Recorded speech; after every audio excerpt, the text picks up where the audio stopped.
Hi viewers, அனைவருக்கும் வணக்கம். இப்போ பாருங்க, இந்த ஐடியா நீங்கள் யூஸ் பண்ணி பாருங்க. ஃபில்டரே இல்லாமல் ஃபில்டர் காப்பி.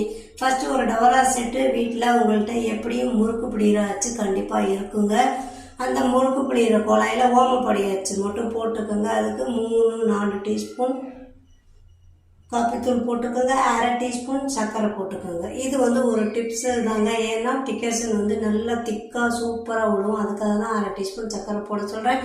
இதில் பாருங்கள், சிந்தாமல் செதறாமல் சூப்பராக ஃபில்டர் நல்லா உழுந்துக்கிட்டு இருக்கு பாருங்கள். ரொம்ப நேரம் வெயிட் பண்ண வேணாம். 5 நிமிஷத்தில் சூப்பராக ஃபில்டர் காப்பி ரெடி ஆயிரும்.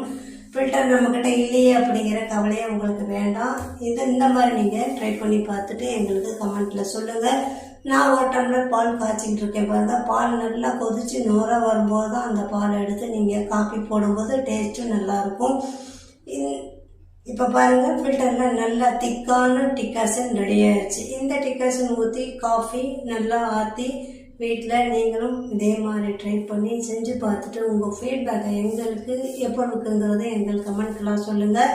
இந்த ஐடியா உங்களுக்கு பிடிச்சிருந்தா 4 பேர்த்துக்கு சொல்லுங்கள். அவங்களும் தெரிஞ்சுக்கிட்டும் ஃபில்டரே இல்லாமல் ஃபில்டர் காஃபி எப்படி பண்ணுறதுங்கிறது. நன்றி, வணக்கம்.